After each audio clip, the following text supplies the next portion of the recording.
Hey everybody, this is Charles again with another video, and this is a new episode of my discussion series. And wow, it's been a while since I haven't made a new episode for my discussion series in my channel.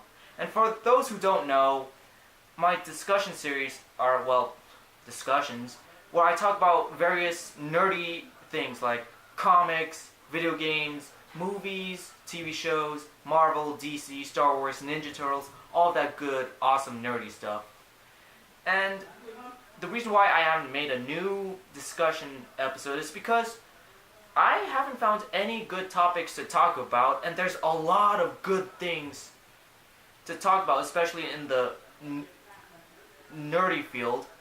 And, well, I finally found something to talk about, and today we'll be talking about toy scales. And to put it simply, a toy scale is basically the size and scale of a toy, figurine, action figure, doll, model, pretty much the size of any plastic representation of a person or a thing. And the thing with toy scales is that there's a lot of fictional characters who come in all shapes and sizes, like Yoda and Optimus Prime. And I'm going to talk about what's the point of toy scales and what purpose do they serve, and what a collector's preferred toy scale. Is it 3 3/4 inch? Is it 6 inch? Is it 5 inch? Is it 12 inch? So let's begin, okay?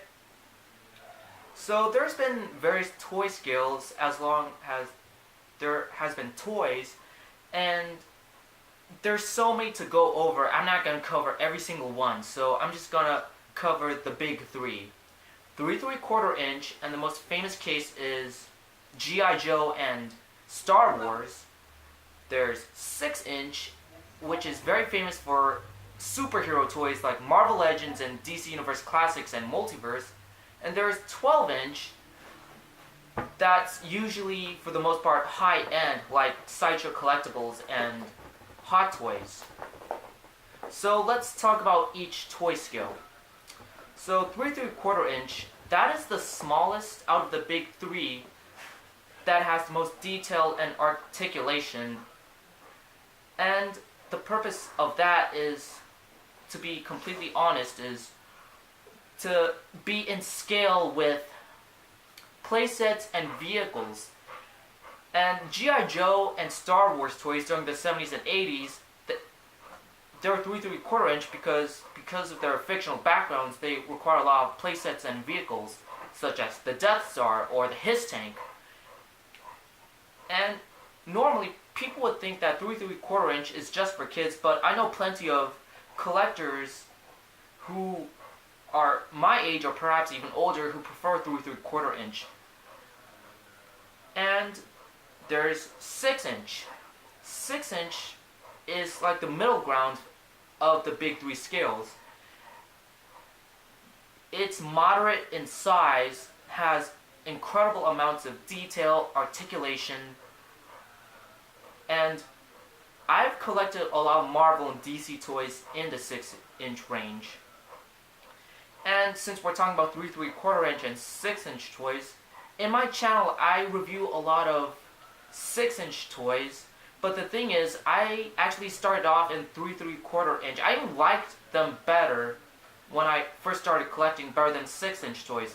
I collected a lot of Star Wars toys, such as Legacy Collection, Vintage Collection, Clone Wars, and honestly, I thought I would never convert to 6 inch, but because how Hasbro is, they're pretty lazy with the articulation and details.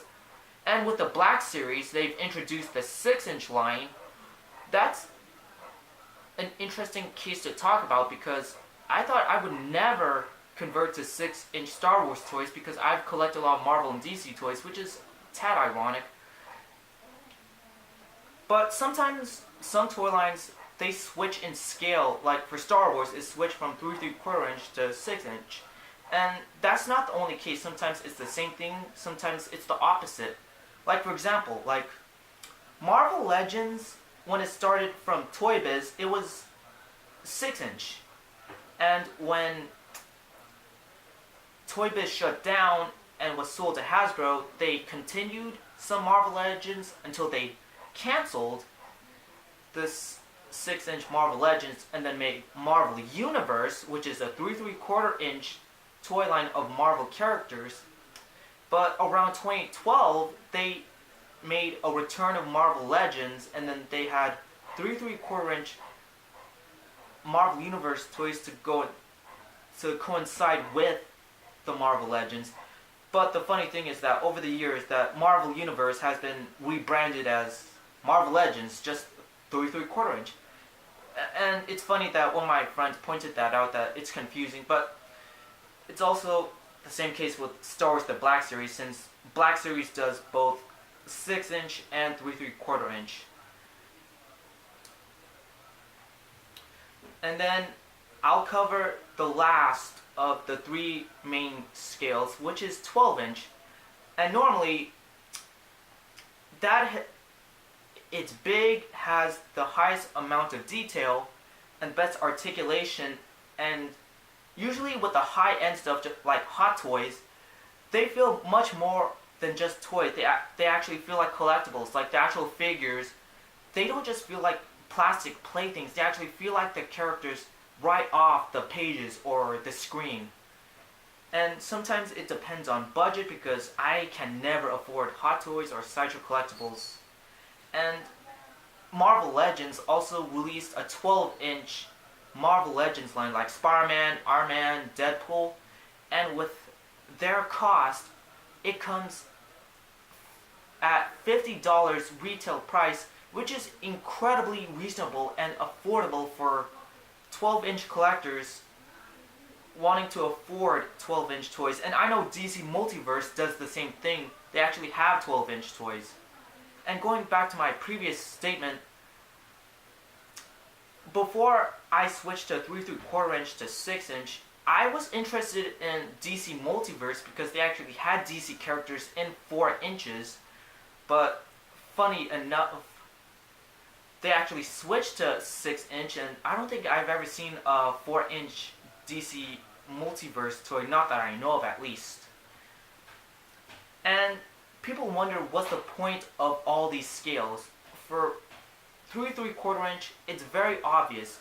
It's for playsets and vehicles, because if they made playsets and vehicles of 6-inch or higher, it would be very expensive to make or sell or to even buy. And people would think that 3¾ inch is for kids while 6-inch is for adults. That's not always the case. Like I said previously, I've said that there's a lot of adult collectors such as myself who love 3¾ inch, and I know plenty of kids who like bigger toys. And believe me, when I have my nieces around visit, they were impressed by my Marvel and DC collection that's like 6 inches. So that kind of stigma to me is incredibly stupid, because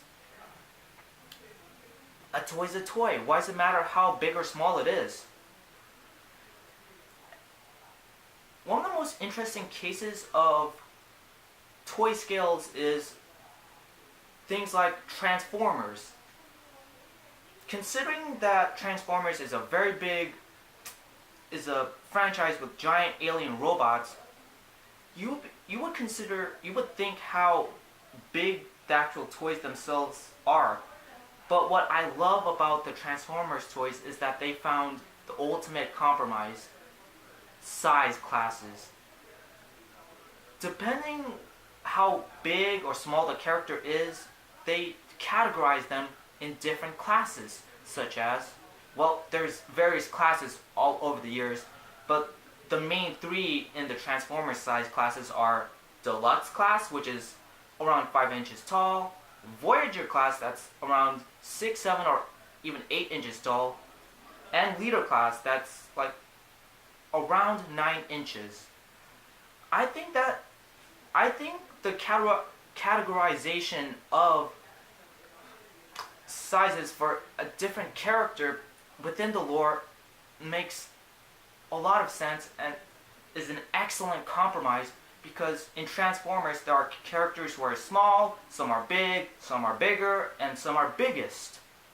And you could argue that it's the same case with grades in Gundam model kits. There's high grade, which is the average is 5 inches, master grade, which is around 7 or 8 inches, and perfect grade, which is around 12 inches or even higher. So that has been my discussion for toy sizes.